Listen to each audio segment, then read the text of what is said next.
La neurobiologie des émotions et les maux de tête. Même si cela peut paraître incroyable, nos émotions ont des répercussions sur notre état physique, et peuvent provoquer des maux de tête ou de dos. Il est donc important de les assainir pour éviter ce genre de problème. Vous avez certainement déjà entendu parler du concept de neurobiologie des émotions. Ce concept fait référence au fait que certains facteurs inconscients de notre vie peuvent provoquer l'apparition de différents problèmes de santé. Personne ne peut nier que le stress et l'anxiété affectent notre bien-être physique. Des troubles cliniques, comme la dépression, renferment totalement une personne sur elle-même, et fragilisent son système immunitaire, en la rendant plus encline à souffrir de certains types de pathologies.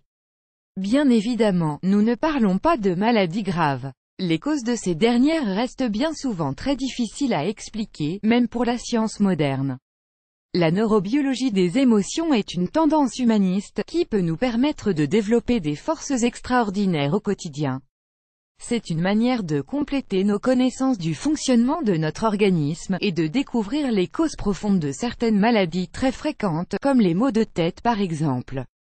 Comment la neurobiologie des émotions se manifeste-t-elle au quotidien? Avant toute chose, il faut préciser que la neurobiologie des émotions ne cherche pas à traiter ou à guérir certains maux, et qu'elle ne se substitue en rien aux techniques traditionnelles de la médecine.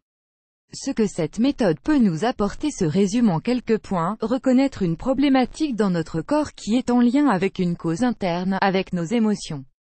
Par exemple, mes problèmes de couple me font me sentir faible. Je suis très fatigué, je n'ai envie de rien, je souffre de migraines et de douleurs musculaires. Promouvoir un changement dans nos émotions, dans nos pensées et dans nos motivations, pas seulement dans l'objectif de mieux nous connaître, mais également pour changer notre attitude au quotidien, et donc pour dépasser certains problèmes liés à nos émotions négatives. Développer une meilleure connaissance de nous-mêmes, de nos pensées et de nos émotions, ainsi que de leur impact au niveau cellulaire, cérébral, etc. Un autre exemple: j'ai été élevé dans une famille sans amour, qui ne me reconnaissait pas en tant que tel, qui ne faisait que de me juger et qui ne m'offrait pas d'affection. Mon cerveau s'est développé en intégrant ce schéma de frustration et de douleur émotionnelle. Le stress, l'anxiété et les peurs déterminent bien des maladies dont nous pouvons souffrir au quotidien. La relation entre la neurobiologie des émotions et les maux de tête. Nous savons tous que les maux de tête peuvent avoir de nombreuses causes.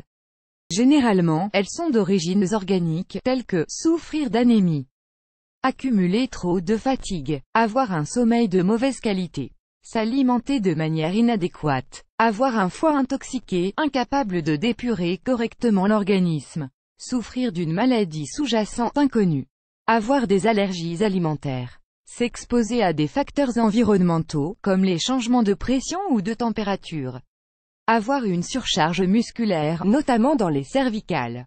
Tous ces facteurs déterminent bien souvent l'apparition de maux de tête, que nous tentons la plupart du temps de soulager avec des analgésiques, ou avec d'autres types de médicaments. Mais, que se passe-t-il lorsque les douleurs sont persistantes et que l'on peine à en identifier les causes? Il est certain que vous avez déjà remarqué que, lorsque vous sortez du travail, vous souffrez souvent d'un mal de tête intense. Parfois, après avoir eu une dispute avec quelqu'un, vous pouvez ressentir des petites pulsations douloureuses dans vos tempes. Les maux de tête sont indéniablement en relation avec nos émotions.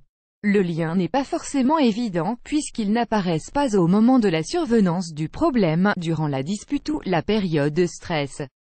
En effet, ces maux n'apparaissent que quelques heures, voire quelques jours après. De nombreux médecins nous indiquent que les maux de tête sont beaucoup plus fréquents en fin de semaine. À quoi cela est-il dû? Lorsque nous rencontrons un problème particulier, la meilleure attitude est d'essayer de le résoudre, et de savoir gérer nos émotions. Cependant, la plupart du temps, nous avons tendance à nous déconnecter et à le laisser de côté pour continuer notre chemin, sans faire face à la situation. Bien souvent, nous espérons tous que cette réalité se règle par elle-même. Lorsque nous avons des problèmes de couple, nous souffrons d'un stress cumulatif, car de nombreuses émotions surgissent et s'entremêlent. Découvrez 5 types de vampires émotionnels. Nous sommes pressés que les choses s'améliorent, mais toutes ces anxiétés s'accumulent dans notre esprit et donc dans tout notre corps. Ces émotions négatives qui s'accumulent vont rapidement se transformer en surcharge, en douleur, et en une tension interne si forte, qu'elle va générer des maux de tête. Les émotions peuvent entraîner des changements métaboliques, qui se traduisent par des altérations de nos cellules, de nos neurotransmetteurs, de nos tissus, et donc de notre circulation sanguine et de nos organes.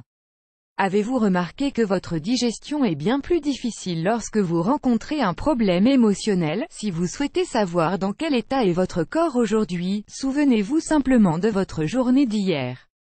Si vous avez été très stressé et que vous avez souffert d'anxiété, votre organisme s'en ressentira. Les maux de tête sont généralement les premiers symptômes de cette surcharge émotionnelle. Pour conclure, il nous faut vous rappeler qu'une bonne alimentation et des habitudes de vie saines sont essentielles pour jouir d'une bonne santé, mais ce ne sont pas les deux seuls éléments à prendre en compte. Ne négligez jamais vos émotions, et souvenez-vous de ce que nous apprend la neurobiologie des émotions. Tout problème non résolu et toute anxiété produisent des changements biochimiques qui provoquent des troubles de santé. Prenez soin de votre conscience, de vos émotions et de votre bien-être intérieur, pour pouvoir jouir d'une santé bien plus résistante.